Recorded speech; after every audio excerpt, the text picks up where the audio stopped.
और mesomeric effect. It is a permanent effect है। लिखिए पहली line, it is a permanent effect. हम लोग पढ़ चुके हैं ना कि mesomeric effect, Mahi, mesomeric effect, फिर हाइपर कंजुगेशन, फिर हम लोग इंडक्टिव, एंडोमेरिक, इंडक्टिव नहीं, इंडक्टिव पढ़ चुके हैं। Mahi, hyper conjugation, inductomeric, inductive effect नहीं, अच्छा सॉरी, इंडक्टिव इफेक्ट है। तो यहाँ पे मेजोमेरिक एंड रेजोनेंस इफेक्ट हम लोग पढ़ने जा रहे हैं। तो मेजोमेरिक और ये सब रेजोनेंस जो होता है इफेक्ट पूरे मॉलिक्यूल में परमानेंट इफेक्ट होता है। और इंडक्टिव इफेक्ट क्या होता है? परमानेंट इफेक्ट है, टेम्पोररी था कि परमानेंट?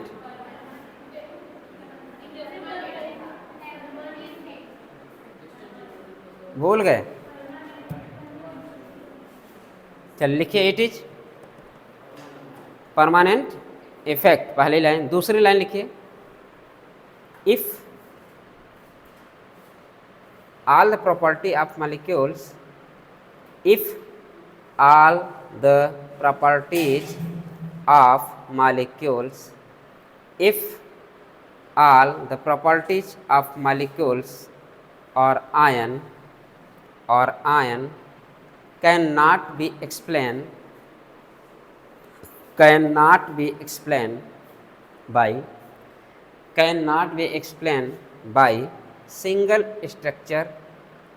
single structure, ब्रैकेट में लेविस स्ट्रक्चर, ब्रैकेट में लेविस स्ट्रक्चर,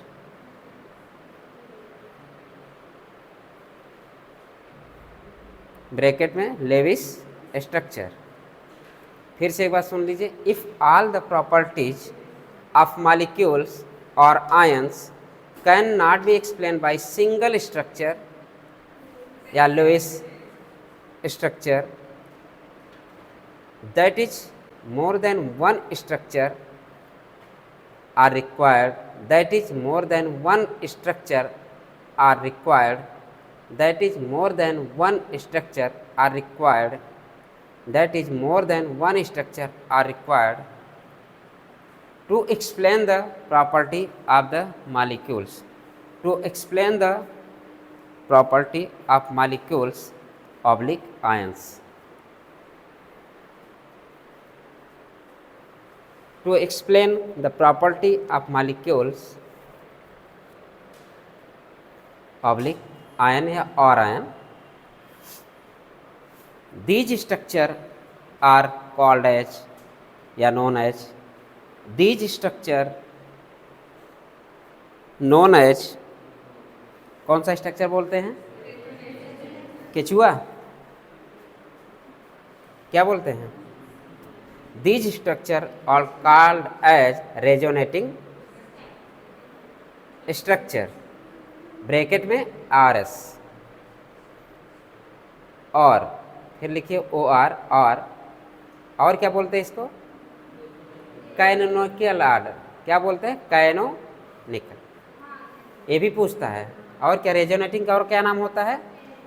अरे एक बार क्वेश्चन आया था तुम लोगों को, तो कैनोनिकल, तुम लोग सोच रहे थे कैनोनिकल क्या होता है, तो यही होता है, रेजोनेटिंग स्ट्रक्चर और कैनोनिकल।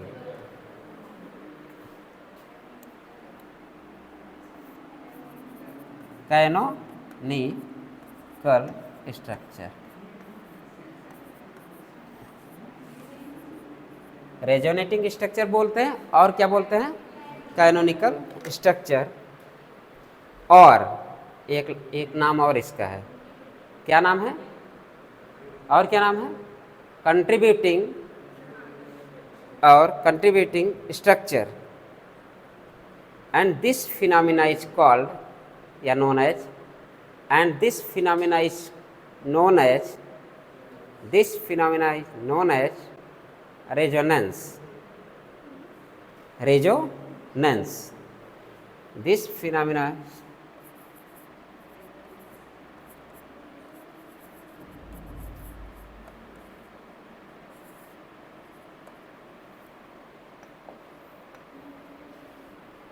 दिस फिनोमिना हो गया, एक बार फिर से सुन लीजिए, इट इज़ परमानेंट इफेक्ट। जो भी मेजोमेरिक इफेक्ट या रेजोनेंस इफेक्ट होता है पूरे मॉलिक्यूल्स में परमानेंट इफेक्ट बना रहता है, पूरे मॉलिक्यूल्स में परमानेंट इफेक्ट बना रहता है। एक बार उस मॉलिक्यूल में रेजोनेंस आ गया तो पूरे मॉलिक्यूल में परमानेंट इफेक्ट बना रहता है और हर जगह प्रभावित करता है, ठीक है।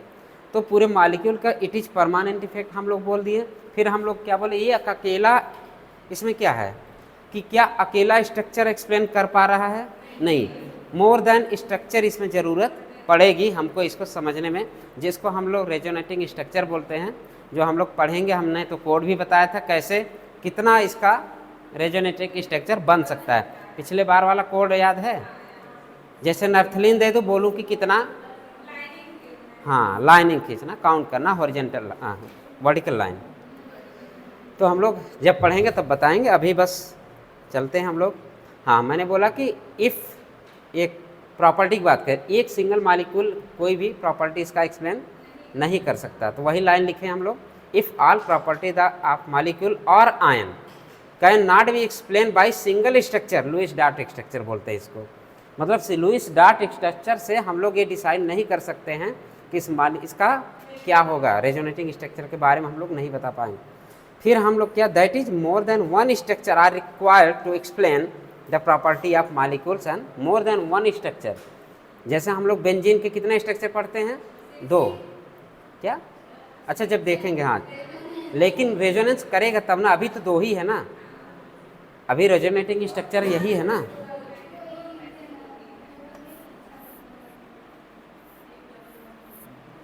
एक ऐसे देख लेते हैं, एक ऐसे देख लेते हैं, एक क्या है, एक कहाँ कर दें, यहाँ कर दें, यहाँ कर दें, यहाँ। कल वाली है, मैंने पूछ भी चुका हूँ इसके बारे में, कल थोड़ा सा जिक्र हुआ था लेंथ के बारे में। लेंथ सबको पता है? लेंथ पता है? हाँ, अब तो लेंथ पता हो चुका है। चलिए, सिंगल बॉन्ड का लेंथ क्या होता है यार, कोई बोलेगा नहीं? क्या है इसका बॉन्ड लेंथ कितना है? 1.54। और इसका बॉन्ड लेंथ कितना है? 1.34। और ट्रिपल बॉन्ड का कितना है? 1.20।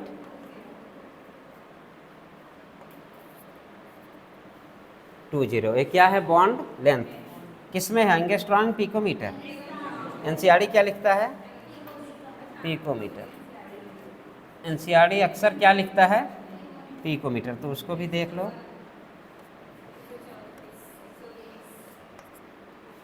ये क्या है?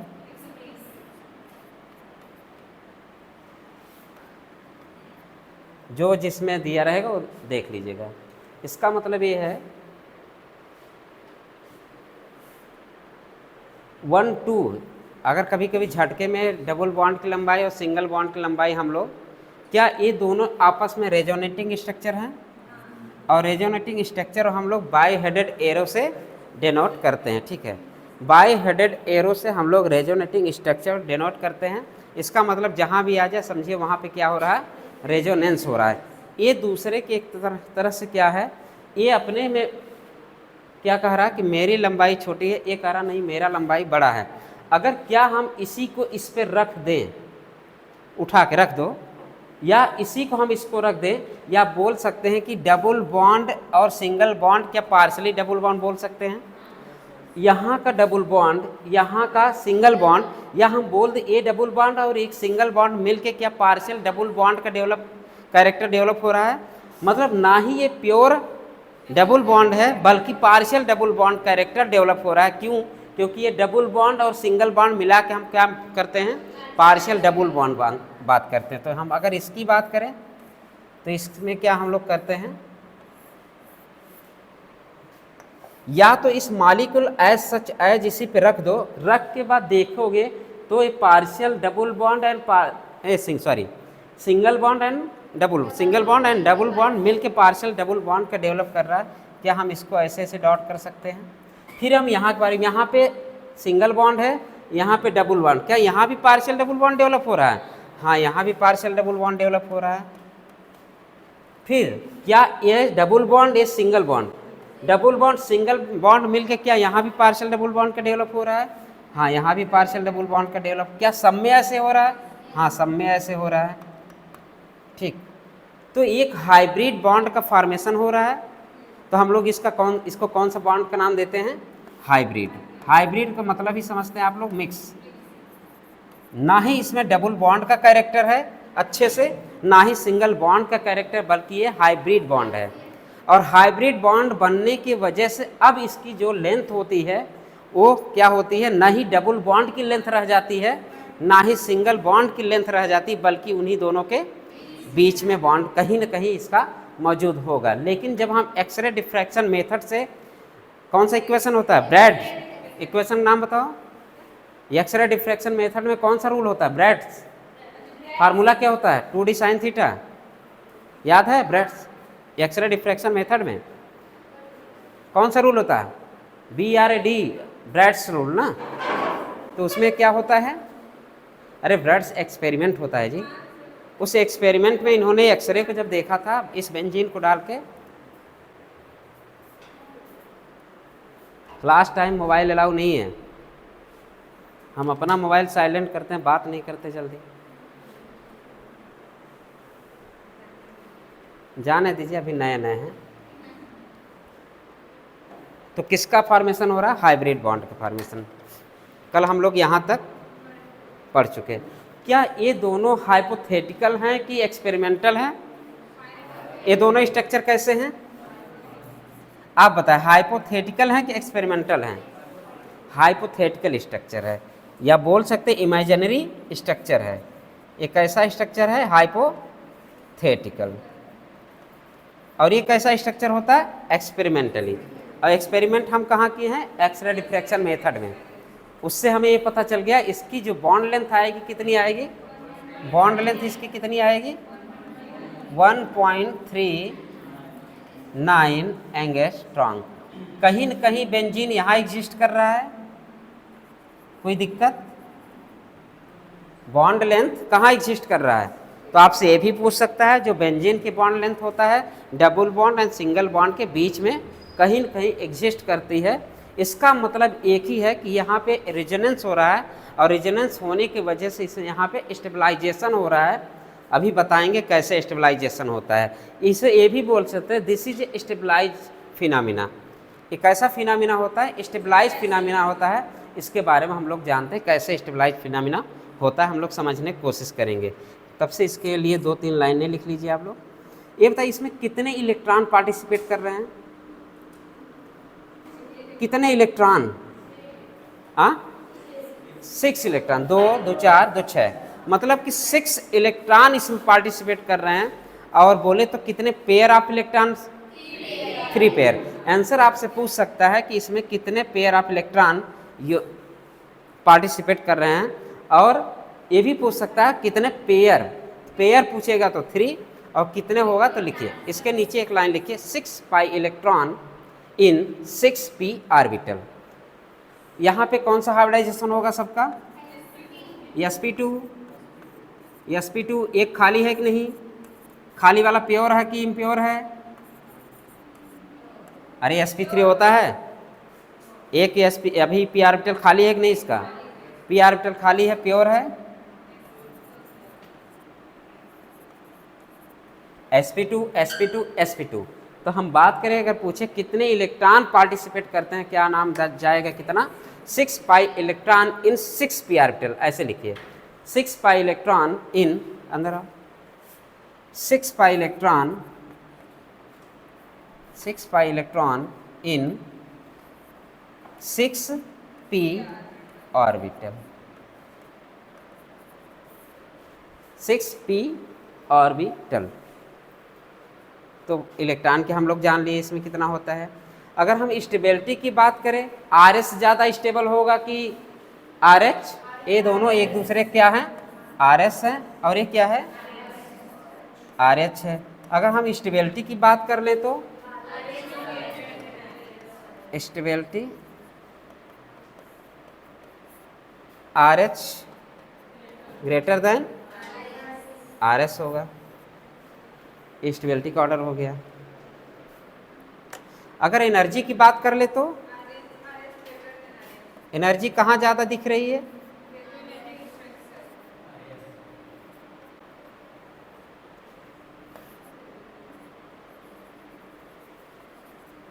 एनर्जी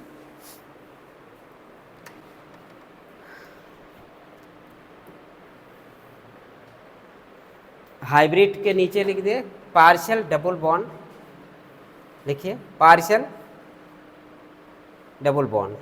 हाइब्रिड के नीचे क्या लिखेंगे? यहाँ पे पार्शियल डबल बॉन्ड है कि नहीं है? ना ही ये डबल बॉन्ड है। अगर डबल बॉन्ड होता तो लेंथ कितना होता? 1.34। तो हम इसको पार्शियल डबल बॉन्ड होने की वजह से इसकी बॉन्ड लेंथ कितनी हो गई? मतलब इसमें सिंगल का भी मिक्स है, डबल का भी मिक्स है, तो सिंगल वाला से भी छोटा हो गया और डबल वाला भी करेक्ट नहीं आया। मतलब कि इसी के हाइब्रिड मतलब पार्शियल डबल बॉन्ड करेक्ट। ये क्या है इसमें? पार्शियल डबल बॉन्ड, ऐसे लिखना पार्शियल डबल बॉन्ड। तो पार्शियल डबल बॉन्ड होने के वजह से इसकी जो बॉन्ड लेंथ होती है कितनी हो जाती है? और due to resonance, due to resonance. ऐसा क्यों हुआ? अगर हम रेजोनेंस कराते हैं तो ये बॉन्ड यहाँ उठ के आएगा और जैसे ही यहाँ बॉन्ड उठ के आया, रेजोनेंस हम करा, पूरे मॉलिक्यूल में परमानेंट इफेक्ट डेवलप होना है ना, तो पूरे मॉलिक्यूल में परमानेंट इफेक्ट डेवलप कैसे होता है हम उसके बारे में समझ लेते हैं। तो अगर हम अब इसका रेजोनेंस कराना शुरू करते हैं तो ये पाई बॉन्ड यहाँ आएगा रेजोनेटिंग स्ट्रक्चर में, और जैसे पाई बॉन्ड आएगा यहाँ पे कितने, लेकिन इस कार्बन के पास कितने बॉन्ड बनने शुरू हो जाएंगे? 5 बॉन्ड। फिर 5 बॉन्ड बनेंगे कि नहीं? अरे ऑलरेडी यहाँ पे एक अदृश्य क्या है? हाइड्रोजन है। ऑलरेडी ये 4 बॉन्ड यहाँ पे है और जैसे ही ये बॉन्ड यहाँ पे शिफ्ट होगा, क्या कुछ क्षणों के लिए यहाँ पे 5 बॉन्ड बनता नजर दिखेगा कि नहीं? अगर 5 बॉन्ड नजर दिखते, अगर दिख गया तो कष्ट किसको होना शुरू होगा? इस कार्बन को कष्ट शुरू हो जाएगा। अगर इस कार्बन को कष्ट अपना दूर फिर करेगा, चल भाई हम काहे कष्ट से हैं, हम भी चलते हैं दूसरे के पास, तो इसका कष्ट तो दूर हो गया। फिर किसकी कष्ट बढ़ गई? इस कार्बन की कष्ट बढ़ गई कि इसके पास भी 5 इलेक्ट्रॉन, नहीं भाई मैं 5 नहीं रख सकता, हम मेरी कैपेसिटी है 4 ही लोगों को रखने की, हम 5 रख लेंगे तो लड़ाई झगड़े होने शुरू हो जाएंगे, या बोले तो हमारी स्टेबिलिटी कम होना शुरू हो जाएगी। वो स्टेबिलिटी को रिगेन करने के लिए क्या करता है, यहाँ से ये भी चल देता है, नहीं यार तू अपना रास्ता देख, हमारे यहाँ रुकने की जगह नहीं है। तो यहाँ भी इस कार्बन को हुआ कष्ट, जब इस कार्बन को हुआ कष्ट कहा भाई तू चला जा, हमें यहाँ तुम्हारी ज़रूरत नहीं है।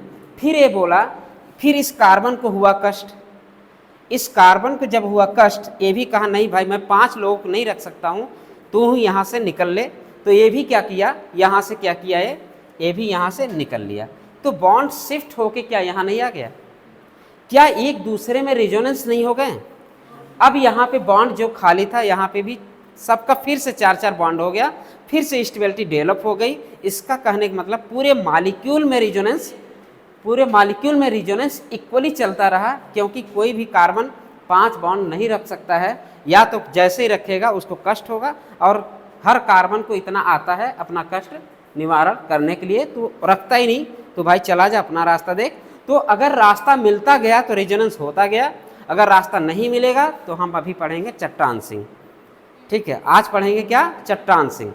तो हम लोग अगर रास्ता मिला गया मतलब रेजोनेंस हो रहा है, पूरे मॉलिक्यूल में रेजोनेंस हो रहा है, क्या हम इसको स्टेबलाइज फिनोमेना नहीं बोल सकते? मतलब ये मॉलिक्यूल स्टेबल होने के लिए रेजोनेंस करता रह गया, अब कब तक करेगा किसी को नहीं पता, फिर घूमेगा, फिर इसका मन किया चलो फिर चलते हैं यार, फिर वो आएगा फिर घूमे। क्या कभी ये समाप्त होने वाला इफेक्ट है?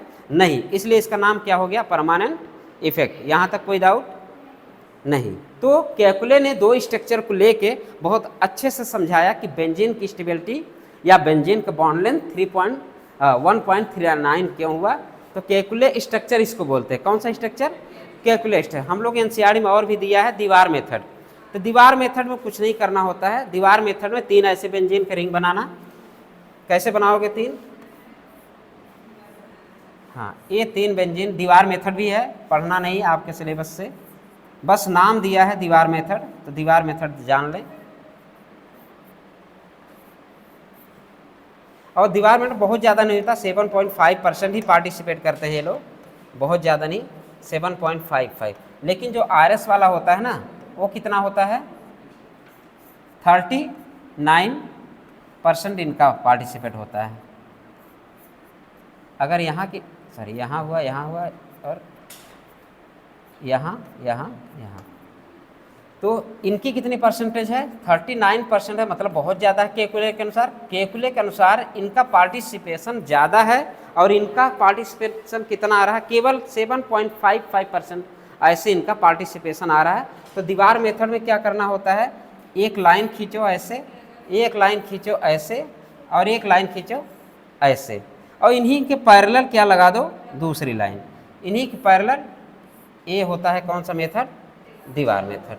इन्हीं के पैरेलल, इसको नाम क्या देते हैं हम लोग, दीवार मेथड। तो दीवार मेथड हम लोग नहीं पढ़ना, बस इतना जान लो। केकुले 39% पार्टिसिपेट करता है रेजोनेटिंग स्ट्रक्चर में और इन्होंने कितना किया, 7.5%। तो इतना इम्पॉर्टेंट नहीं है, बस हमारे लिए इतना इम्पॉर्टेंट है कि इसका जो बॉन्ड लेंथ आया कितना आया, 1.39 आया बॉन्ड लेंथ। RH जो होता है ज़्यादा स्टेबल होता है देन द RS, ये हम लोग जान लें। फिर हम लोग लिखना है एक लाइन, लिखिए RH के नीचे लिखिए रेजोनेंस हाइब्रिड, RH के नीचे लिखिए रेजोनेंस हाइब्रिड, ये वाला, ये रेजोनेंस हाइब्रिड बना है ना। और मन ना करे तो अपना वही पुराना हम अंडे भी बना सकते हैं। अगर और अच्छे से देखना तो अंडे देखो, बीच में अंडे दे देना। इसका मतलब ये है कि जो RH के नीचे हम लिखें, एक लाइन RH के नीचे लिखिए रेजोनेंस हाइब्रिड। कैसा स्ट्रक्चर है, रेजोनेंस हाइब्रिड। और रियल स्ट्रक्चर, ये कैसा स्ट्रक्चर होता है, ये रियल स्ट्रक्चर होता है, रियल स्ट्रक्चर। कैसा स्ट्रक्चर होता है, रियल। और ये कैसा होता है, हाइपोथेटिकल और इमेजिनरी। इमेजिन करते हैं हम लोग, या इमेजिनरी स्ट्रक्चर। और क्या होता है, हाइपोथेटिकल या imaginary structure.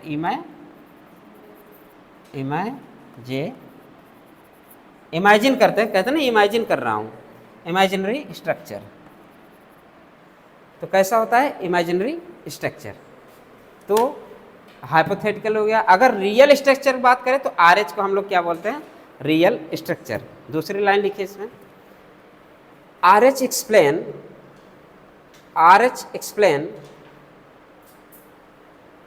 explain all the property of molecules or ion. RH explain, इसी के नीचे लिखिए RH explain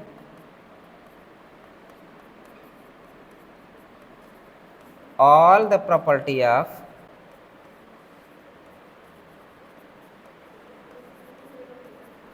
all the properties of molecules or ion, molecules or ion, molecules or ion।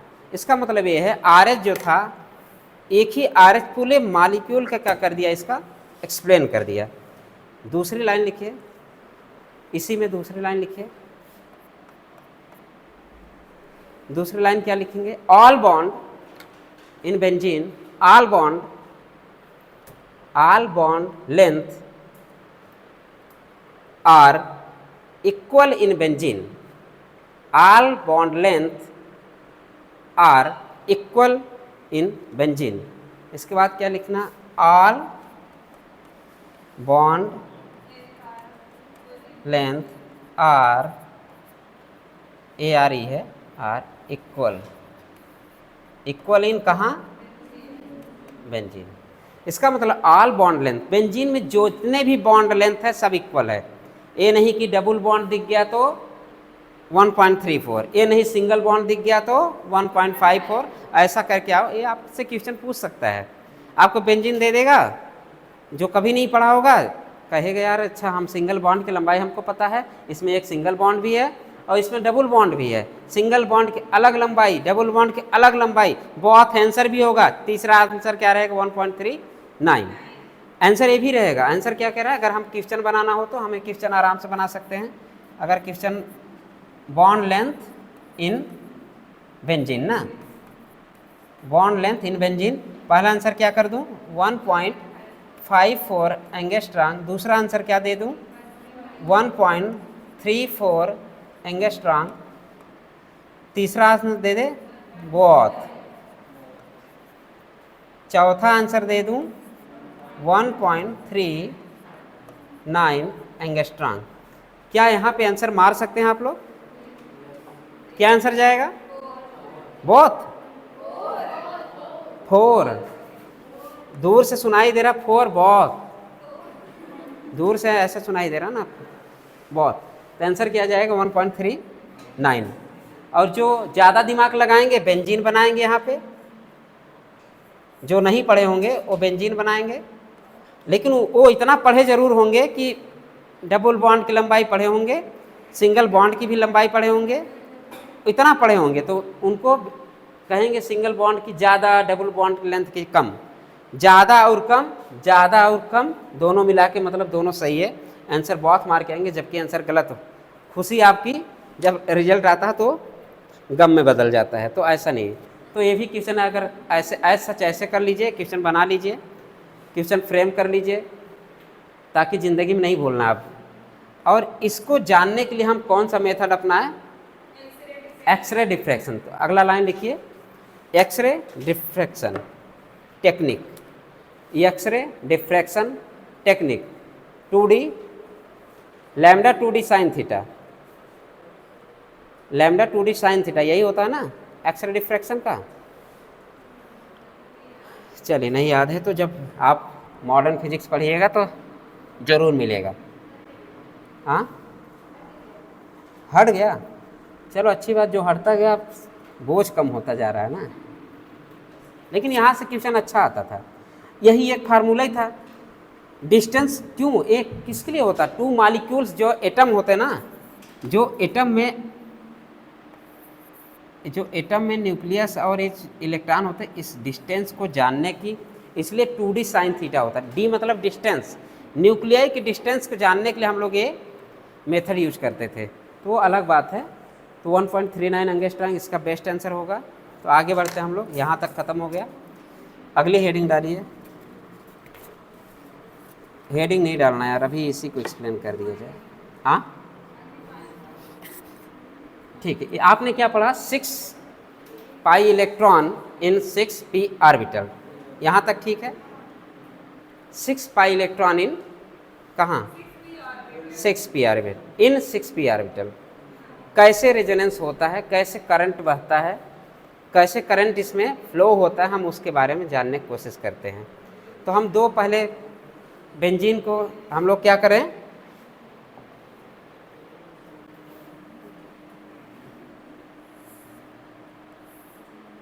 ये कौन सा बेंजीन है? बड़े हनुमान, लेटे हुए बेंजीन है।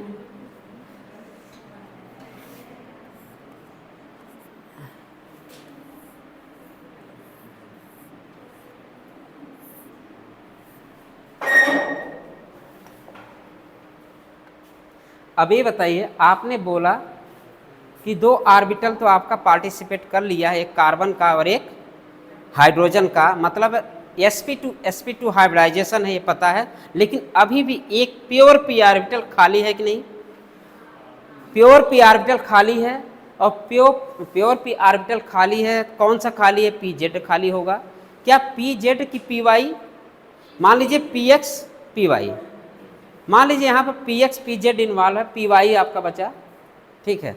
तो हम बात करते हैं, अगर एक ऑर्बिटल खाली है, क्या एक ऑर्बिटल हम खाली ऐसे दिखा सकते हैं कि नहीं? दिखा सकते हैं ना?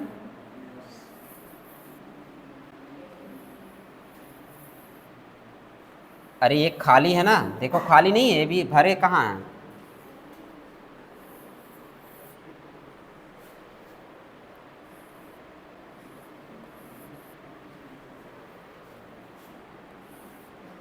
ये बताइए, बेंजीन में कौन सा हाइब्रिडाइजेशन होता है?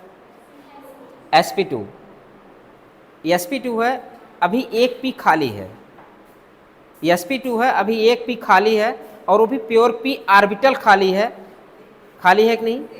अगर प्योर p ऑर्बिटल खाली है तो हमारे पास 6 इलेक्ट्रॉन भी है, हमारे पास 6 पाई इलेक्ट्रॉन है कि नहीं, हमारे पास 6 पाई इलेक्ट्रॉन है, वही 6 पाई इलेक्ट्रॉन हमारे क्या करते हैं, पूरे मॉलिक्यूल में मूव करते हैं।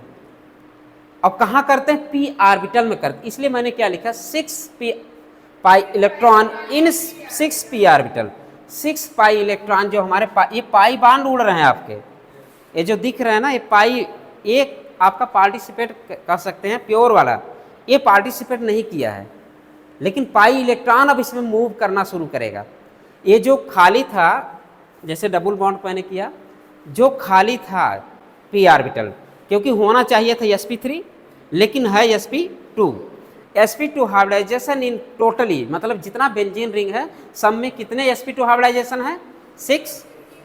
अगर 6 sp2 हाइब्रिडाइजेशन मतलब 6 पी ऑर्बिटल भाई खाली है, प्योर खाली है, प्योर ऑर्बिटल खाली है, लेकिन आपके पास 6 इलेक्ट्रॉन भी है, क्या करने के लिए, मूव करने के लिए, अगर उनको रास्ता मिलेगा। और ये हमेशा पैरेलल होना चाहिए। प्लेनारिटी है कि नहीं, sp2 क्या होता है, प्लेनारिटी, एक ही प्लेन में होना चाहिए। अगर हम बात करें क्या एक दूसरे के पैरेलल है कि नहीं, क्या एक ही प्लेन में है कि नहीं, भाई प्लेनारिटी डेवलप हुई, sp2 क्या होता है, प्लेनारिटी। इसका मतलब ये है जो प्लेनारिटी डेवलप होने की वजह से प्लेन, एक ही प्लेन में सारे पी ऑर्बिटल आपके अरेंज हैं, है कि नहीं, एक ही प्लेन में P orbital, pure P orbital आपका अरेंज है। अब पैरेलल पी ऑर्बिटल है कि नहीं। तो अगर हम बात करें क्या एक दूसरे में ओवरलैप नहीं कर सकते, क्या ये इलेक्ट्रॉन इसमें से मूव नहीं कर सकते, क्या ये इलेक्ट्रॉन इसमें से कहाँ गया, मूव नहीं कर सकते, पैरेलल है एक दूसरे के। क्या ये भी पैरेलल है कि नहीं, ये भी पैरेलल है, समझ में आया। तो इलेक्ट्रॉन की हम बात करें तो इलेक्ट्रॉन मूव कर रहे हैं, मूव कैसे करते हैं, पैरेलल मूव करते हैं। उल्टा बना दिए क्या,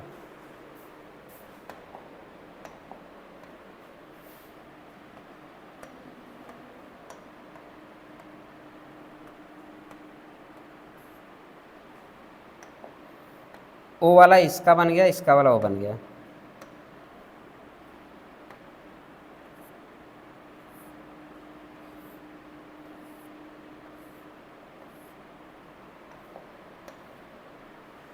तो हम ये प्योर पी ऑर्बिटल हैं, इसमें 6 पाई इलेक्ट्रॉन का मूव कराना हमें, ठीक है। 6 पाई इलेक्ट्रॉन में हम लोग क्या करते हैं, ये एक दूसरे के पैरेलल है, इसको बना देंगे। फिर क्या आता है इसके बाद ये दूसरे के पैरेलल हैं, इसको बना दीजिए। फिर किसका नंबर आता है, नीचे वाले का आता है, ये एक दूसरे के पैरेलल हैं। फिर क्या है, ये बन गया। फिर किसके पैरेलल हैं, ये ख़त्म हो गया। तो अगर हम बात करें, अगर वो नीचे वाले सारे एक दूसरे को मूव कर सकते हैं, क्या नीचे वाले नहीं कर सकते, ये भी कर सकते हैं, पैरेलल हैं, ये भी पैरेलल है कि नहीं, एक दूसरे के पैरेलल हैं, है ना। क्या हुआ, एक ही दूसरे, मतलब अगर ये पार्टिसिपेट कर ले रहे हैं तो फिर नहीं, ये और ये अब सही है, अब सही है, पैरेलल हो गए दोनों, मतलब ये इसके पैरेलल, ये इसके पैरेलल, ये इसके पैरेलल, अब सही है।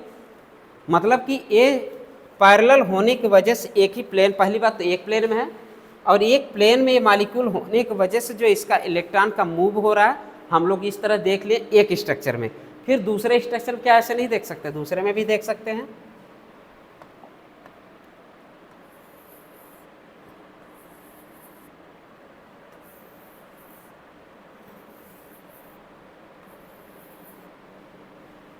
यहाँ भी पैरेलल हैं, जो प्योर पी ऑर्बिटल खाली यहाँ भी पैरेलल हैं, तो यहाँ भी आप क्या करेंगे, अब यहाँ पे इन सभी को पार्टिसिपेट कर लो।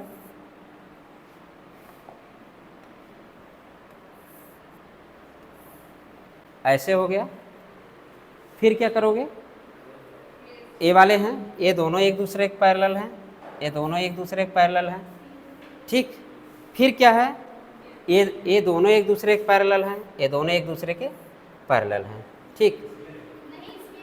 किसमें, अरे सॉरी, नीचे वाले में, ये इसकी लाइन नीचे आएगी, ये किसके पैरेलल है, नीचे वाले, ये इसके पैरेलल। अब सही है, क्या इसको एक दूसरे को उठा के ऊपर रख दो, क्या पूरे करंट फ्लो नज़र आता हुआ नहीं दिख रहा है? आज यहाँ करंट बहना शुरू हो गया, कहाँ पे, इस मॉलिक्यूल, पूरे मॉलिक्यूल में। अगर हम RH की बात करें, अगर ये पूरा हमें बनाना हो,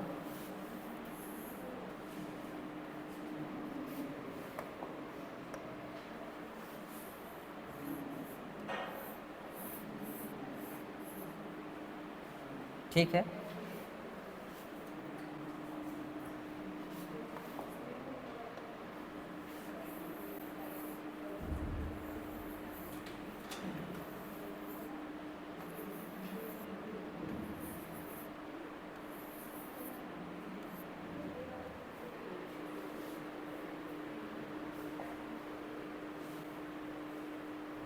अगर हम बात करें ये ऐसा इस पे उठा के रख दें, क्या एक दूसरे में कंटिन्यू करंट बहता हुआ नज़र नहीं दिखेगा? इस कंडीशन, जैसे ये आपका RS है, ये दोनों क्या हैं, RS वाले हैं, वही RS वाले हैं ना, बस हम लोग जो p ऑर्बिटल उसमें मौजूद था उसी का हम लोग क्या किए, प्योर p ऑर्बिटल हमने फैला के देखा, जो 6 पाई इलेक्ट्रॉन का मूवमेंट हो रहा है पूरे। एक तो मूवमेंट हम लोग ऐसे देख लिए, एक मेथड तो हम लोग यही समझ लिए थे कैसे लोग इलेक्ट्रॉन का फ्लो हुआ था, यहाँ से हुआ था, यहाँ से हुआ था, फिर यहाँ, ये इलेक्ट्रॉन का फ्लो हुआ। लेकिन कितने इलेक्ट्रॉन का फ्लो हुआ था? 6 पाई इलेक्ट्रॉन, कितने में, 6 p ऑर्बिटल। यही 6 p ऑर्बिटल है जिसमें पूरे इलेक्ट्रॉन कॉन्टिन्यूसली मूव करता हुआ नजर आएगा, और जहाँ पे पूरे इलेक्ट्रॉन कॉन्टिन्यूस मूव करता हुआ नजर आए वही क्या कहलाता है, रेजोनेटिंग स्ट्रक्चर। तो हम बात करें इसकी अगर खींच दें, वाइट से खींच देते हैं, ठीक है, अरे यार ये नीचे वाले से, यही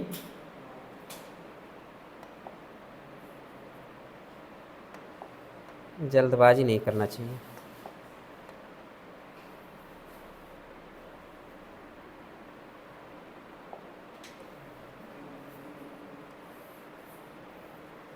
अगर हम इसकी बात करें, इसकी लाइन हमने खींच दिया, ये खींच दिया, फिर इसमें कर दीजिए आप लोग, फिर इसमें कर दीजिए, फिर इसका इसमें कर दीजिए, इसका इसमें कर दीजिए, फिर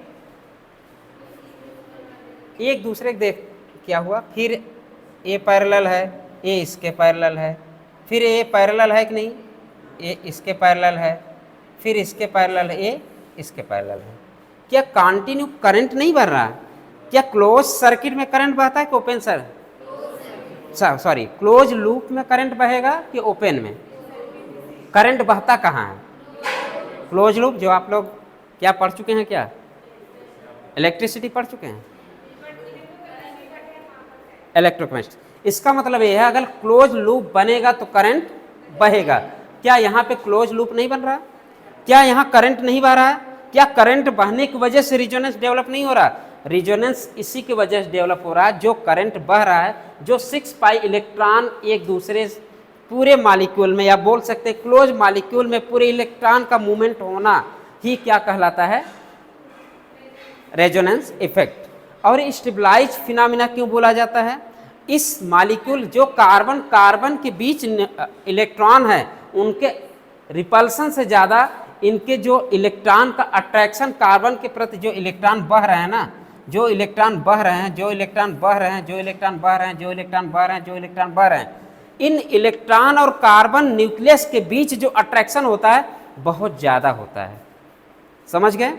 इन्हीं के वजह से इसकी लेंथ क्या हो जाती है, कम हो जाती है कह सकते हो, या बोल सकते हैं कि ये जो क्लोज लूप में करंट बह रहा है ना, जिसके वजह से ये जो इलेक्ट्रॉन है और कार्बन का जो न्यूक्लियस है, जो कार्बन का न्यूक्लियस है, उसका जो कार्बन का न्यूक्लियस उस इलेक्ट्रॉन को अट्रैक्ट कर रहा है। अगर उस इलेक्ट्रॉन को अट्रैक्ट कर रहा है, स्टेबिलिटी बढ़ रही है कि स्टेबिलिटी घट रही है, उसका अट्रैक्शन बढ़ना ही क्या कहलाता है, इलेक्ट्रॉन के प्रति उस इलेक्ट्रॉन को स्टेबलाइज कर रहा है। इसी के वजह से इसका नाम क्या पड़ा, स्टेबलाइज फिनोमेना। एक तरह से स्टेबलाइज फिनोमेना होता है। स्टेबलाइज फिनोमेना कैसे होता है? स्टेबलाइज फिनोमेना यही है जो करंट बहता है या जो इलेक्ट्रॉन पूरे 6p ऑर्बिटल में पार्टिसिपेट करते हैं, वो उसका अट्रैक्शन किसके लिए बना होता है? कार्बन के न्यूक्लियस के लिए। कार्बन का न्यूक्लियस जो उस इलेक्ट्रॉन का अट्रैक्शन इतना अच्छा बना होता है कि स्टेबिलिटी बढ़ जाती है। इसलिए आरएस की स्टेबिलिटी से अच्छा स्टेबिलिटी किसकी होती है? आरएस की स्टेबिलिटी ज़्यादा होती है ड्यू टू, अगर आपसे पूछे ड्यू टू कार्बन का जो न्यूक्लियस होता है, जो इलेक्ट्रॉन का अट्रैक्शन होता है। तो एनसीईआरटी एक बार खोल लो और इसके बाद खुशबू को दे दो। तुम बेंजीन का खोलो और पढ़ो पूरी, जितना अभी तक पढ़े हो, एक जितना अभी तक पढ़े हैं सारे लाइनें कितना बढ़िया लिखा है। एनसीईआरटी पढ़ो, शुरू करो। बेंजीन का मैं बोला था काली पीली सब रखो ना, लेके आओ लेके आओ। एनसीईआरटी कवर कर रहे हैं ना, देखिए पढ़ना एनसीईआरटी है तो हम लोग यहीं से पढ़ते चले ना। कौन सी है? ये तो 12 वाली है, इसमें नहीं है। ओइले में काली वाली में लेके आए जिसके पास है। दोनों एनसीईआरटी साथ रखी है, 11-12 दोनों साथ चल रहे हैं ना हम लोग। एनसीईआरटी है कितने लोगों के पास एनसीईआरटी नहीं है? नहीं है। देखो पुरानी स्टूडेंट वो भी ऐसे उठा रही है के लिए उठाए हो, नहीं के लिए? हाँ वही नहीं है, बाकी सब है। खाली पीली खाली करते हो बस। ये बताइए, यहां से क्लियर हो गया क्लोज सर्किट में करंट बहेगा कि नहीं? क्या यहाँ पे क्लोज सर्किट बन रहा है कि नहीं? क्लोज सर्किट बन रहा है। क्या रिजोनेंस हो रहा है? हाँ, रिजोनेंस होने की वजह से। तो ये क्लोज सर्किट बनने में से पूरे इलेक्ट्रॉन का करंट फ्लो हो रहा है, और करंट फ्लो ही स्टेबिलिटी को बढ़ाता है। क्यों? इस इलेक्ट्रॉन का अट्रैक्शन कहाँ पे है? इस कार्बन के लिए है। कार्बन के न्यूक्लियस अट्रैक्ट कर रहा है उस इलेक्ट्रॉन को, इसलिए इसका नाम स्टेबलाइज फिनोमेना हुआ। ठीक है, तो आप पढ़ना शुरू करो।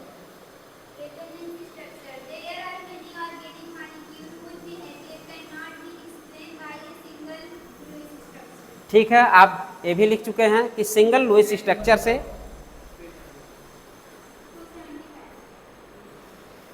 पेज नंबर लिख लीजिए 275 275 हिंदी में। हिंदी वाले भी पढ़ लेंगे।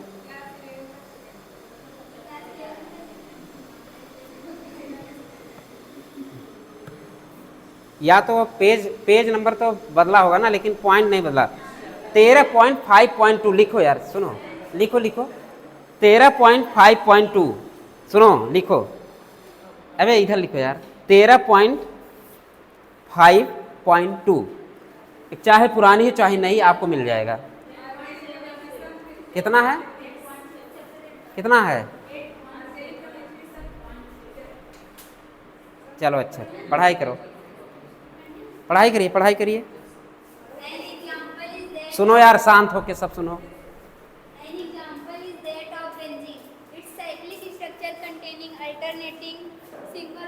Single and double bond. हाँ हाँ,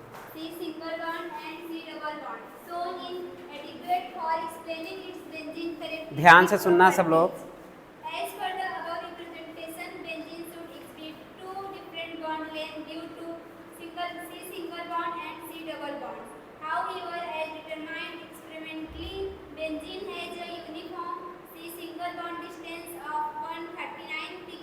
बस रुक जाओ भाई। एनसीईआरटी ये बोल रहा है कि हमारे पास जो बेंजीन है उसके पास डबल बॉन्ड वाला भी कार्बन है, सिंगल बॉन्ड वाले भी कार्बन, मतलब इसलिए सी कह रहे हैं ना। ये सी मतलब कार्बन। यहाँ पे 2 बॉन्ड लेंथ हो रहा है, लेकिन जब हम एक्सपेरिमेंटली देख रहे हैं तो इसका कितना बॉन्ड लेंथ आ रहा है? हाँ चलिए आगे बढ़िए, ये हम लोग पढ़ चुके हैं।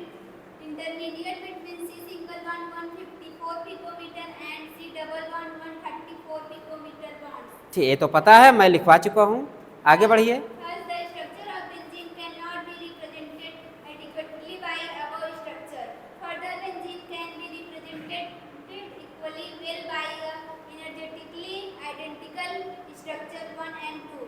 वन जो RS है 1 and 2 इक्वल। हाँ ठीक है, आगे बढ़िए। दोनों की एनर्जी इक्वल है।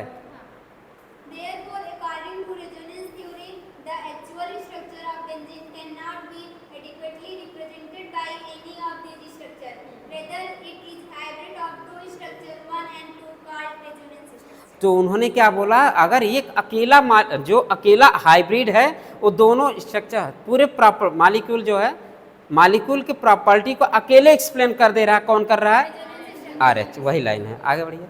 The resonance structure, canonical structure, वही and canonical। contributing structure are hypothetical and individually do not represent any real molecule. तो मैंने क्या बोला, हाइपोथेटिकल भी बोल सकते हो, इमेजिनरी भी बोल सकते हो। दोनों लाइन एनसीईआरटी ने लिखा है कि ये दोनों क्या करते हैं, एक्सप्लेन नहीं कर पाए हैं।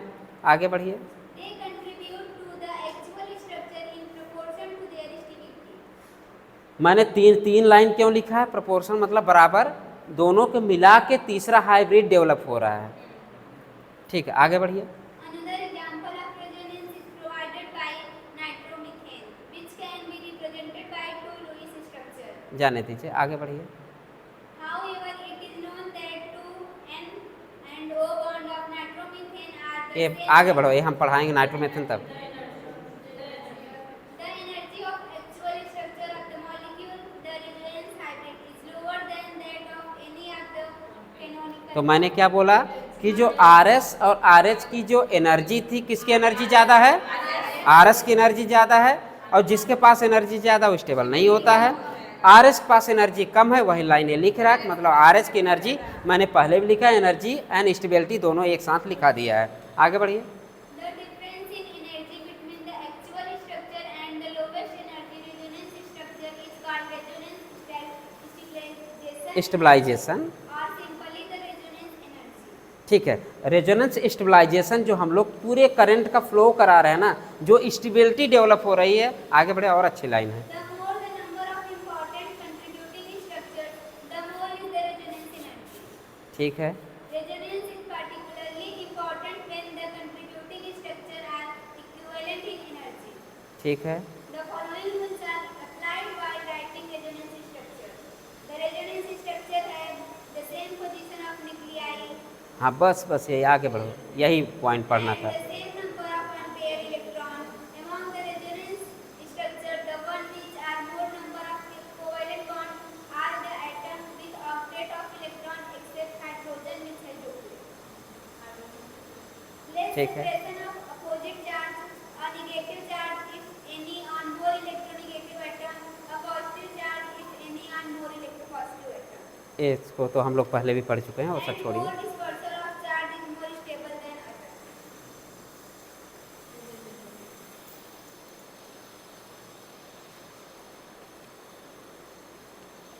और आगे पढ़िए। Resonance effect. The resonance effect is defined as the polarity produced in the molecule by the interaction of two pi bonds between a pi bond and a lone pair of electrons present on an adjacent atom. The effect is transmitted through the chain. There are two types of resonance or mesomeric design as R or M effect. Positive resonance effect. जाने दीजिए, अभी नहीं, ये ज़्यादा हो जा रहा है। बेंजीन अभी इस मालिक्यूल को यहाँ नहीं पढ़िए, कि ये पूरा पढ़िएगा, पूरा निष्कर्ष निकल, जो मैं बता रहा हूँ पूरी एनसीईआरटी में है, बस आप देख लीजिए, समझ लीजिए। एनसीईआरटी में पढ़ेंगे A to Z, जितनी लाइनें मैं बोल रहा हूँ ध्यान से सुनो, सारी लाइनें उसी में मौजूद है।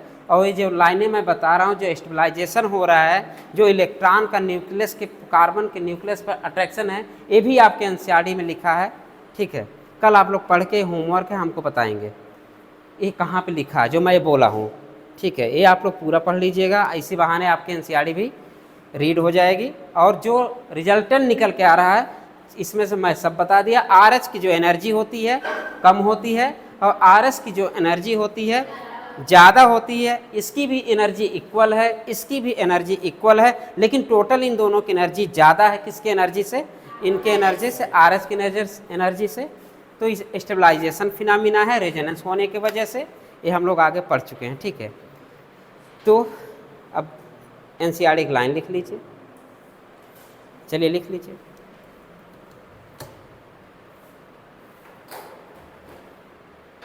क्या एक ही प्लेन में है सारे p ऑर्बिटल?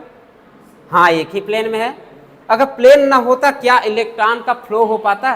क्या एक प्लेन में नहीं होता क्या आप फ्लो करा पाते? क्या एक क्लोज सर्किट बन पाती? क्या अगर क्लोज सर्किट नहीं बहती क्या इलेक्ट्रॉन का मूवमेंट हो पाता? अगर इलेक्ट्रॉन का मूवमेंट नहीं क्या करंट डेवलप हो पाता? नहीं हो पाता। इसलिए प्लेनारिटी इज वेरी वेरी इंपॉर्टेंट। किसके लिए? कंजुगेशन के लिए। जहां प्लेनारिटी के बीच कोई भी ऐसा चीज आ गया जो आपके इलेक्ट्रॉन को मूवमेंट को रोक दे, वही कहलाएगा अभी चट्टान सिंह। लास्ट ऑप्शन, लास्ट हम लोग वही पढ़ेंगे अगर टाइम बचा तो। अगला क्वेश्चन करते हैं हम लोग। लिखिए, एक एक लाइन लिख लीजिए। इसमें हिंदी में लिख लिया करो कि ये जो पी ऑर्बिटल बने हैं ना एक ही प्लेन में है, तो तुम्हें समझने में थोड़ा आसानी रहेगा। जो सारे ऑर्बिटल एक ही प्लेन में है, ऐसे आप भी लिख लीजिए एक ही प्लेन में है। क्या पाई इलेक्ट्रॉन पार्टिसिपेट कर रहा? हाँ, पाई इलेक्ट्रॉन पार्टिसिपेट कर। कितना पार्टिसिपेट कर रहा है? 6 पाई इलेक्ट्रॉन पार्टिसिपेट कर रहा है। कितने ऑर्बिटल में पार्टिसिपेट कर रहा है? 6 पी ऑर्बिटल में। क्या ये प्योर ऑर्बिटल थे? हाँ, प्योर ऑर्बिटल थे। क्या प्लेन में थे? हाँ, प्लेन में थे। ये सब चीजें सुन के एकदम मस्तिष्क पटल पे धंसा लो इसको। ठीक, आगे बढ़ते हैं हम लोग। लिखिए, कंप्लीट। क्या यहाँ पे कंप्लीट ट्रांसफर ऑफ इलेक्ट्रॉन हो रहा है? हाँ, कंप्लीट ट्रांसफर ऑफ इलेक्ट्रॉन हो रहा है। आपने देखा भी कैसे हुआ है, यहाँ से वहाँ कूदा था। ये कंप्लीट ट्रांसफर ऑफ इलेक्ट्रॉन है। तो पहली लाइन लिखिए, कंप्लीट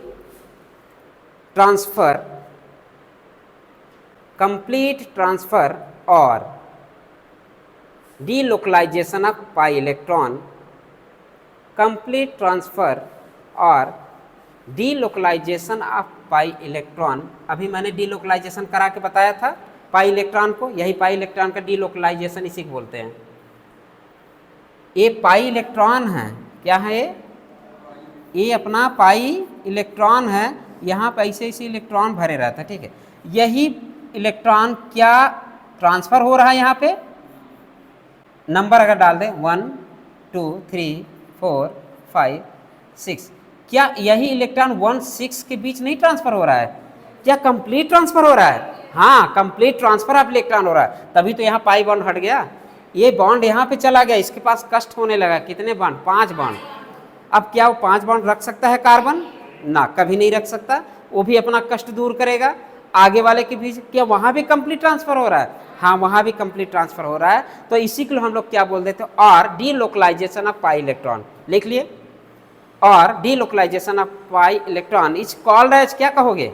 रेजोनेंस।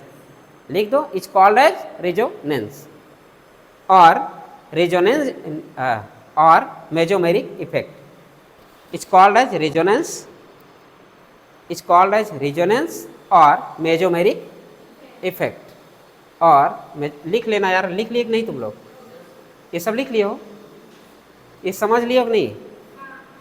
नहीं समझ फिर बताना, अभी मिटा के नहीं जा रहे हैं, यहाँ विराजमान है अभी।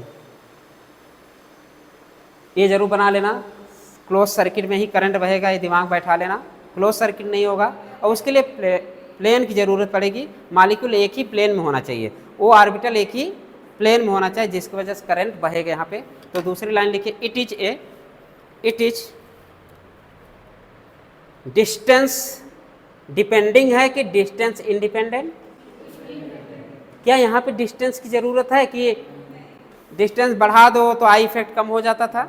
3 कार्बन के बाद 0 लगभग मान लेते थे। लेकिन यहाँ पे क्या डिस्टेंस बढ़ने से रेजोनेंस इफेक्ट कम हो रहा है? नहीं, तो डिस्टेंस इंडिपेंडेंट। तो अगली लाइन लिखिए, दोनों में आपको मिलेगा कंपेयर करना। सब चीज़ें एक साथ सीखते चलो। जब ऐसा क्वेश्चन आएगा कि हाँ इंडक्टिव इफेक्ट परमानेंट होता है, फिर इसमें पूछ सकता है इंडक्टिव इफेक्ट क्या डिस्टेंस डिपेंडिंग होता है? क्या कहोगे?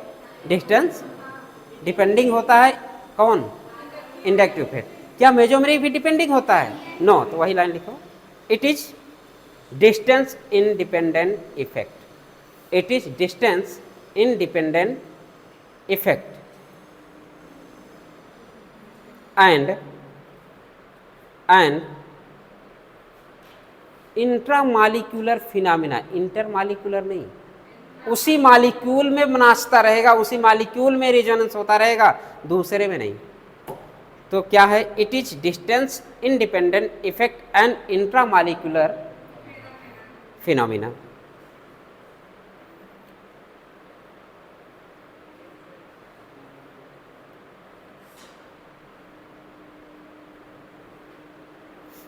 Intramolecular phenomena. इसी को क्या बोलते हैं? Generally stabilize phenomena. और जनरली आते ही दिमाग में क्या चलता है? कहीं न कहीं मार्क्स साहब को भी डाउट है, तो जनरली मैं जब बात बोलूं तो समझ जाना कहीं ना कहीं धोखा है। जहां धोखा मिलेगा हम बताएंगे। तो यहाँ पे जनरली स्टेबलाइज फिनोमेना होता है। तो फिर अगला हेडिंग लिखिए, ऑल दीज एटम और ion, all these atom oblique ion taking part in resonance,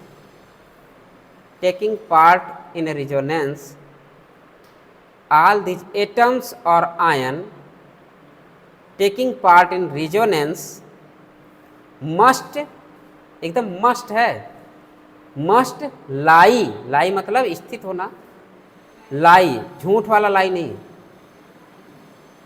झूठ में बोलते हैं ना एक लाई, यहाँ पोजीशन वाला लाई, मतलब कि क्या है? मस्ट लाई इन, कहाँ? Same plane. Must lie in, चाहे एटम हो चाहे आयन हो, वो एक प्लेन में होना एकदम मस्ट है, होना ही चाहिए। मस्ट मतलब होना ही चाहिए एक प्लेन में। अगर एक प्लेन में नहीं होगा तो रेजोनेंस नहीं होगा। तो हम लोग पढ़ते हैं कि all these atom or ion part in resonance must lie in same plane, या ब्रैकेट में लिखिए प्लेनर और नियरली प्लेनर, ब्रैकेट में लिख लीजिए प्लेनर और नियरली प्लेन होना चाहिए। अगली लाइन लिखिए, एक लाइन और, फॉर रेजोनेंस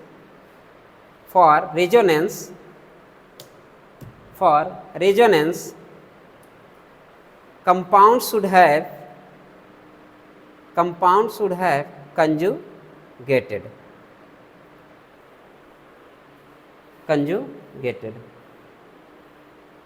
अच्छा, कंजुगेटेड किसको बोलते हैं? Double bond alternate single bond, double single double, गाना गाए थे हम लोग पिछली बार, double single double, double single double, तो अल्टरनेट होता है, ये मत कहना। Double bond and single bond ऐसे मत लेना, डबल सिंगल डबल तब अल्टरनेट नहीं। चलो अभी देखते हैं अल्टरनेट कैसे है। जरूरी नहीं है डबल सिंगल डबल और रेजोनेंस ना होगा, अभी मिलेगा एक कंपाउंड। आगे बढ़ते हैं, अगली लाइन लिखिए, फॉर रेजोनेंस लिखो, लिख लिए, for resonance compound should have conjugated और alternate system,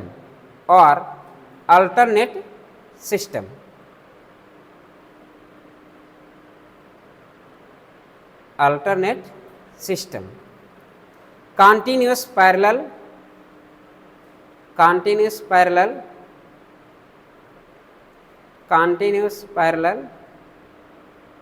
p and d orbital with at least one pi electron,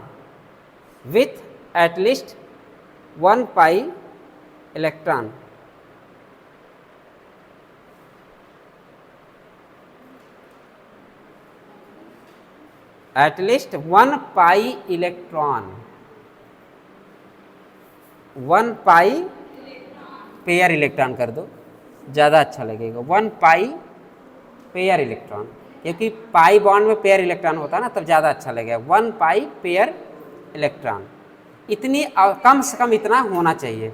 तो हम लोगों ने कंजुगेशन होने के लिए क्या क्या कंडीशन देख लिया। It is a permanent effect होता है, और क्या देख, मस्ट बी लाई, चाहे एटम हो चाहे आयंस हो, एक ही प्लेन में स्थित होना जरूरी है, नहीं तो रेजोनेंस नहीं होगा। अल्टरनेट सिस्टम भी होना जरूरी है, नहीं तो रेजोनेंस नहीं होगा। कंजुगेटेड भी होना चाहिए, ना कि डबल सिंगल डबल, ये जरूरी नहीं। अभी देखते हैं, आप लोग यही रखते हैं डबल सिंगल डबल तो अल्टरनेट, डबल डबल डबल भी अभी रेजोनेंस होगा, ठीक है। चलिए आगे बढ़ते हैं। चलिए टाइप ऑफ सिस्टम, हेडिंग डालिए टाइप ऑफ सिस्टम।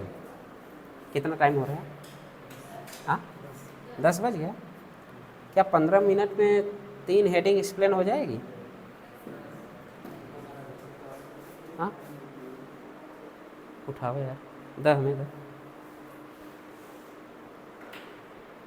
हाँ, हेलो, कौन फोटो भेजा है?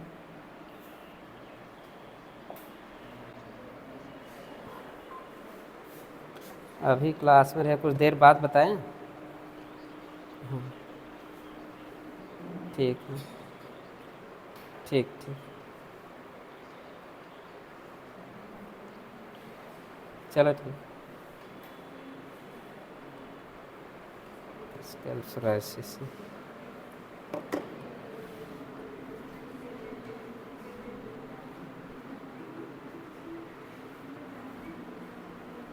चलिए लिखिए type of system.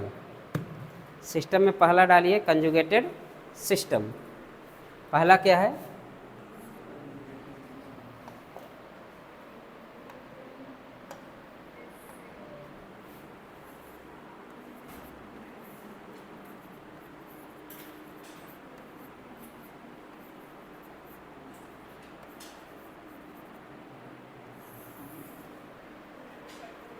Conjugated system.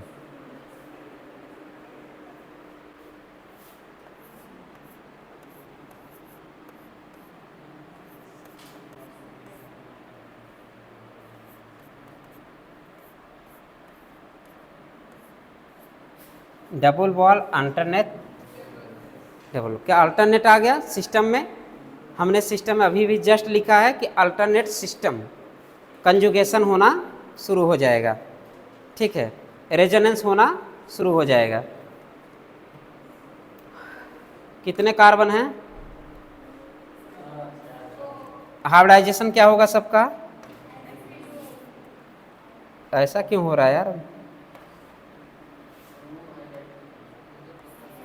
sp2, ये क्या है sp2, ये क्या है sp2, ये भी क्या है sp,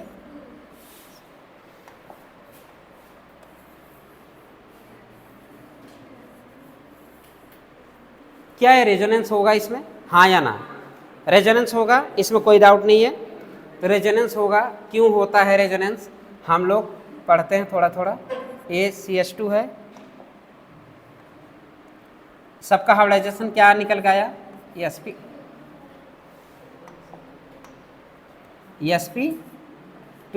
sp2 sp2 sp2। क्या हाइब्रिडाइजेशन sp2 है? क्या प्लेन में है? कौन सा ऑर्बिटल प्लेन है यहाँ पे?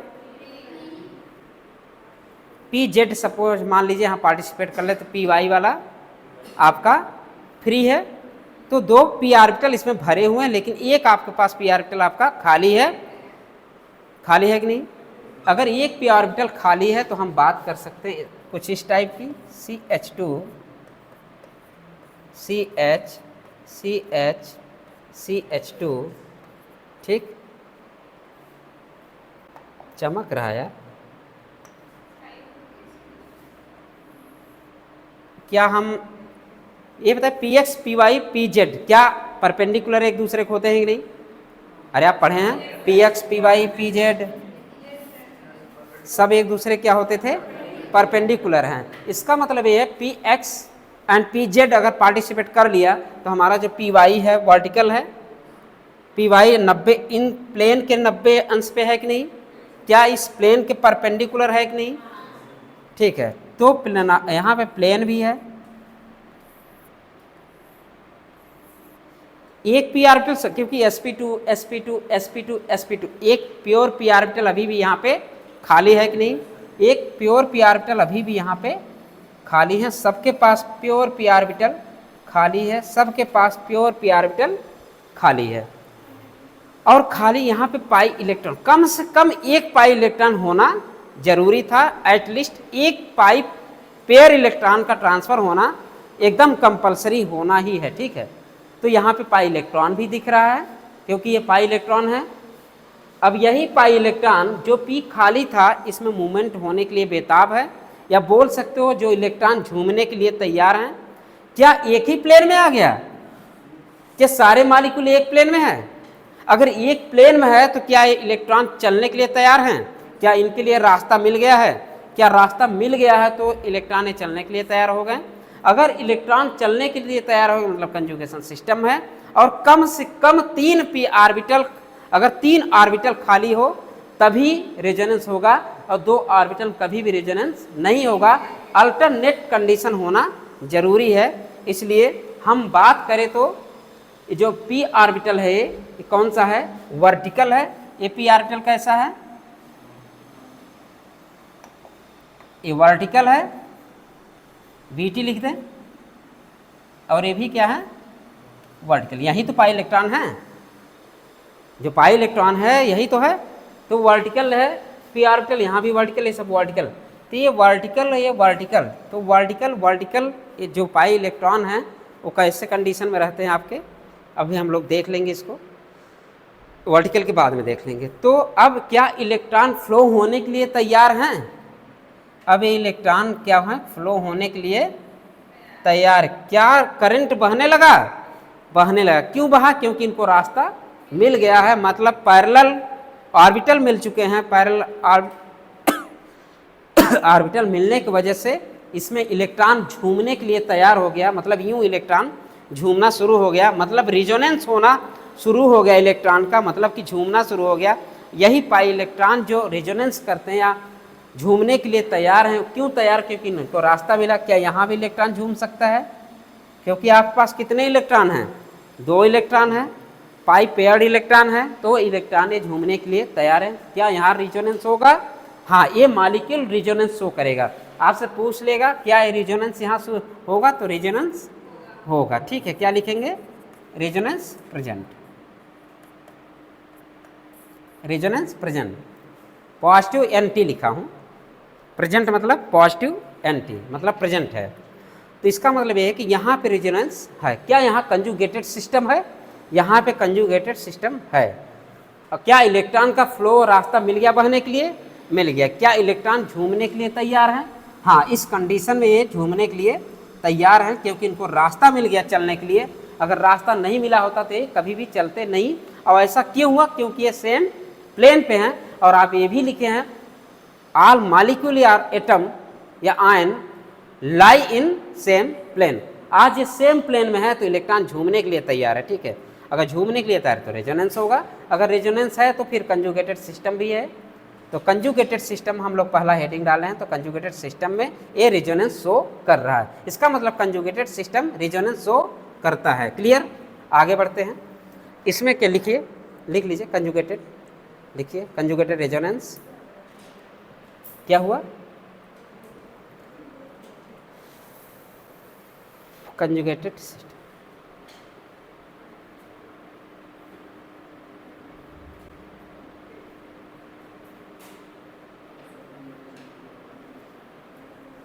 हो गया। अच्छा बताइए, ये झूमने के लिए है कौन तैयार, कौन इलेक्ट्रॉन, पाई इलेक्ट्रॉन। आज इनको रास्ता मिल गया है झूमने के लिए, किसको, पाई इलेक्ट्रॉन को। पाई इलेक्ट्रॉन को रास्ता मिल गया झूमने के लिए, तो ये झूम रहे हैं, मतलब कि रिजोनेंस हो रहा है। तो कंजुगेटेड सिस्टम में भी रिजोनेंस होता है। यहाँ तक क्लियर। दूसरी हेडिंग डालिए, दूसरी हेडिंग डालिए, क्यूमुलेटेड।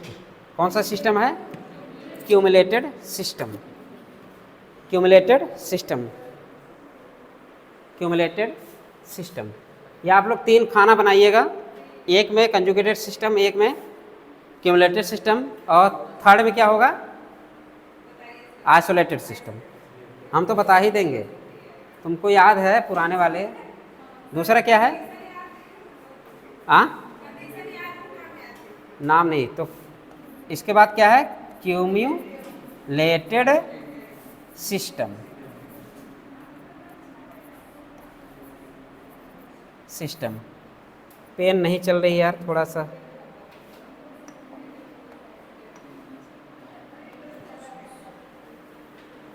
चलिए लिखिए। एक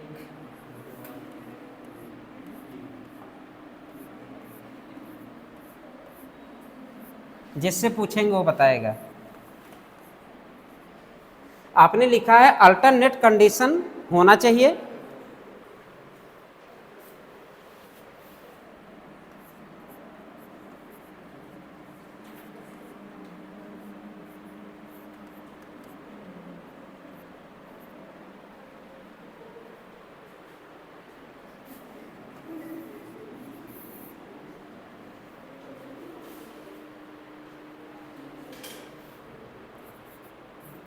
क्या नाम है यार?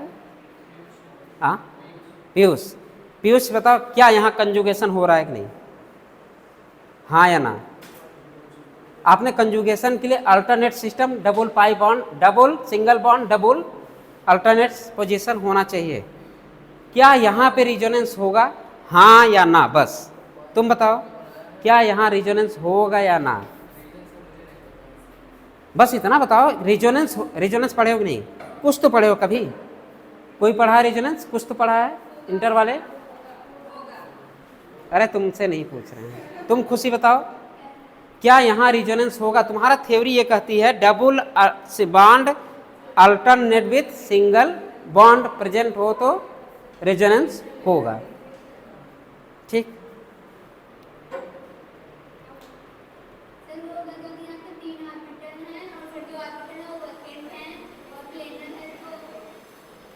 यहाँ पे कौन सा हाइब्रिडाइजेशन? यहाँ पे कौन सा हाइब्रिडाइजेशन? यहाँ पे कौन सा हाइब्रिडाइजेशन? यहाँ पे कौन सा हाइब्रिडाइजेशन?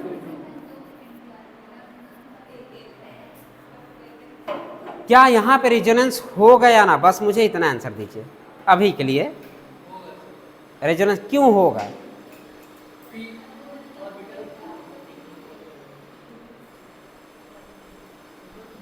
अभी क्लास में 5-10 मिनट बाद।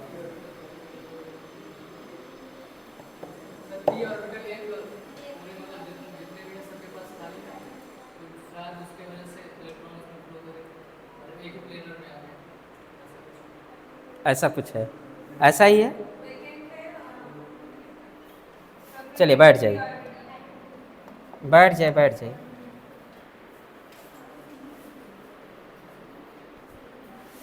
sp2 sp2 ch ch2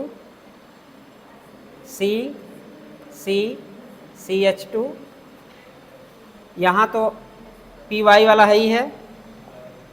यहाँ पे कौन सा है? py। यहाँ भी क्या है? py। ठीक, अब बीच में तो sp हैं। कितने ऑर्बिटल खाली हैं? कहा लिया 2 ऑर्बिटल खाली हैं। ठीक है, px तो इन्वॉल्व है, लेकिन pz और py अभी इसके पास है। इसका मतलब इसके पास क्या है? py तो खाली है, ये py तो खाली है, लेकिन आल्सो क्या खाली है इसके पास? इसके पास pz भी खाली है।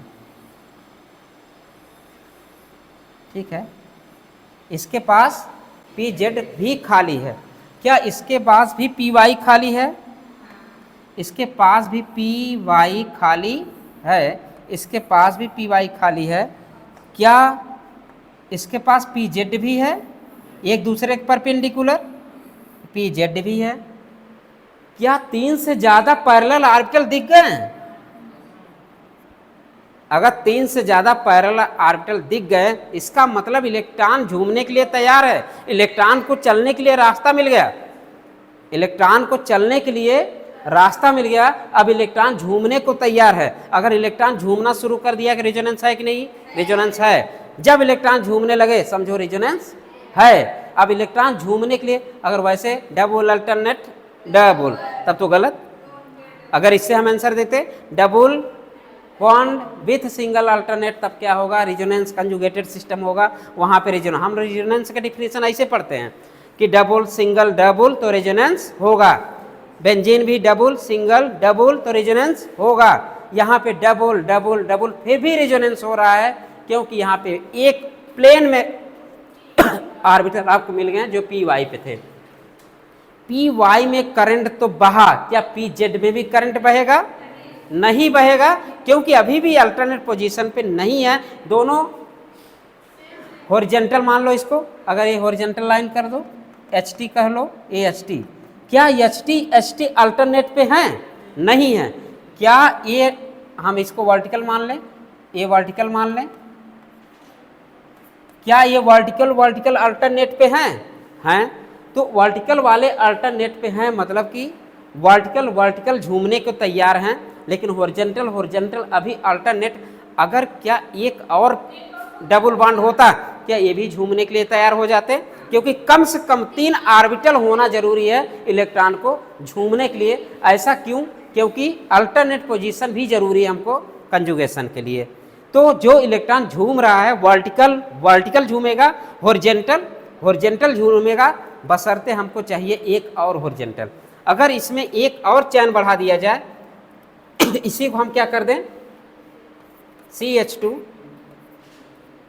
ये पोलियो मारा हुआ है अच्छे, double bond C, double bond C, double bond C, 1 2 3 4, फिर double bond CH2।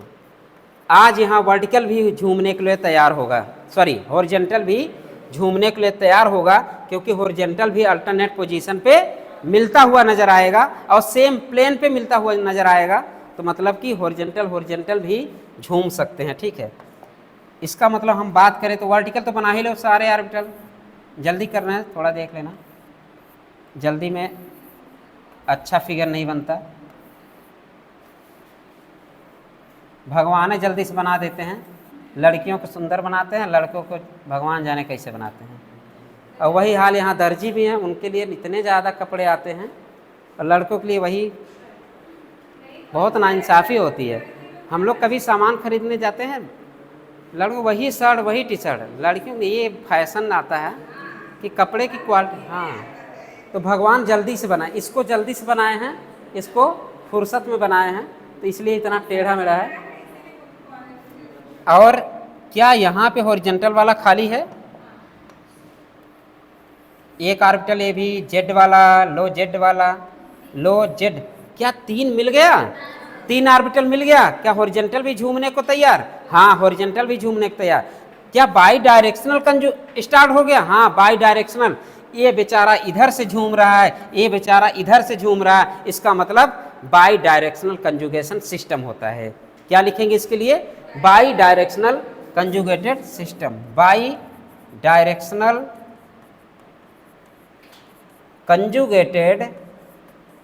Conjugated system. बस एक पहला सदस्य इसका बेचारा तन्हा है, बाकी सब झूम रहे हैं। इसका क्यूमलिन का पहला सदस्य ही क्या है? तन्हा है, जो बेचारा झूमता नहीं है, बाकी सब झूमने के लिए तैयार हैं।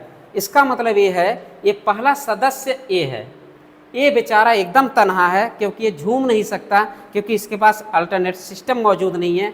इसलिए क्यूमलिन जो होता है, क्यूमलिन, इसका नाम क्या है?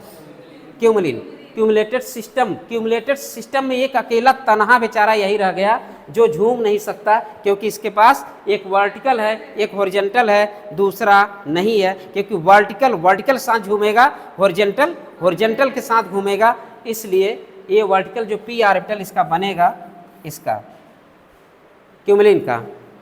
क्योंकि यहाँ पे क्या है? यहाँ पे एक पी वाई वाला है, एक जेड वाला है। ठीक, तो अल्टरनेट सिस्टम यहाँ पे नहीं मिल पाता, जिसके वजह से ये बेचारा अकेला तन्हा रह जाता है।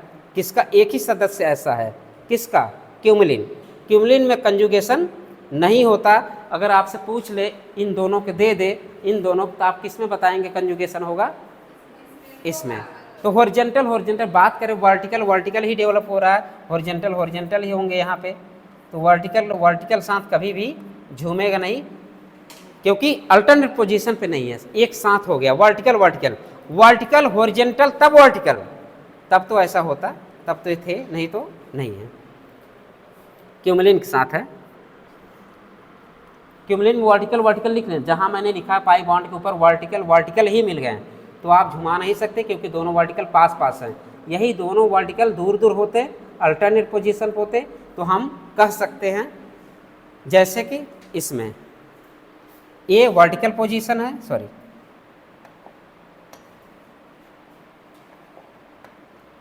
इसको vertical position A, vertical alternate position पे ऑर्बिटल हैं, तो ये झूमने के लिए तैयार। खत्म। ठीक, बस चल रहे हैं। वर्टिकल साथ झूमेगा, हॉरिजॉन्टल साथ झूमेगा। अकेले यहाँ पे हॉरिजॉन्टल नहीं झूम रहा था, तो आप देख लिए यहाँ पे हॉरिजॉन्टल नहीं झूमा क्योंकि अभी इसके पास एक और चाहिए। जैसे 3 आया तो हॉरिजेंटल हॉरिजेंटल के लिए झूमने के लिए तैयार हैं, क्योंकि इसके पास 3 ऑर्बिटल हो गए। 3 ऑर्बिटल मतलब ए अल्टरनेट इसके vertical alternate vertical, horizontal alternate horizontal, vertical alternate vertical. इसलिए क्यूमलिन में वर्टिकल वर्टिकल आपको मिल गया, वर्टिकल हॉरिजेंटल बीच में नहीं आया, जिसके वजह से आप क्या कहेंगे कि क्यूमलिन एक ऐसा सदस्य है जो बेचारा तन्हा है, बाकी सब झूम रहे हैं, मतलब रेजोनेंस में है। तो क्यूमुलेटिव सिस्टम में अकेला क्यूमलिन को छोड़ के सारे आपको रेजोनेटिंग स्ट्रक्चर शो करेंगे। ठीक है, जैसे ये कार्बन बढ़ाया, यहाँ पे भी बाई डायरेक्शनल झूमना शुरू कर दिया। पहले तो ऐसे ऐसे झूम रहा था, लेकिन यहाँ से ऐसे ऐसे भी झूमना शुरू हो गया, क्योंकि जेड वाला भी अपना साथी पा गया, हॉरिजेंटल वाला भी अपना साथी पा गया झूमने के लिए, तो हॉरिजेंटल वाला भी झूमना शुरू कर दिया, वर्टिकल वाला भी झूमना शुरू कर दिया। मतलब कि बाई डायरेक्शनल कंजुगेशन शुरू हो गया कि नहीं, नीचे वाले में बाई डायरेक्शनल कंजुगेशन शुरू हो गया। इसलिए हम लोग क्यूमुलेटेड सिस्टम में एक अकेला को छोड़ दो, बाकी सबके पास क्या है, झूमने की रास्ता मिल जाता है झूमने को। कितना टाइम हुआ है? एक तो ओपीडी भी है ना आज। जितेंद्र बारी, बस करें, एक रह गया आइसोलेटेड सिस्टम, उसी में चट्टान सिंह है, उसी में चट्टान सिंह है। ठीक, खत्म।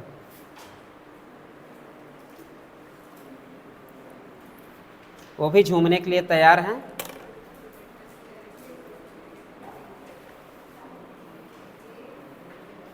ये बता समझ में आ रहा है कि नहीं यार? बस हम लोग झूम रहे हैं। हाँ, चल रहा हूँ। हेलो, इसमें जो ये एनोटेटिव मतलब इसमें जरूरी 3 रहता है, 3 ऑर्बिटल। हाँ, 3 ऑर्बिटल जरूरी है। इसमें नहीं मूव कर पाएगा, मतलब इसमें नहीं, हाँ, एक अल्टरनेट होना चाहिए। हॉरिजेंटल हॉरिजेंटल साथ में आ जाएगा तो नहीं झूमेगा। जैसे हॉरिजेंटल अल्टरनेट हॉरिजेंटल तब झूमेगा। इसमें झूमने लगा। हाँ, इसका देखिए, ये हॉरिजेंटल अल्टरनेट हॉरिजेंटल, तब इलेक्ट्रॉन बहने के लिए तैयार हैं।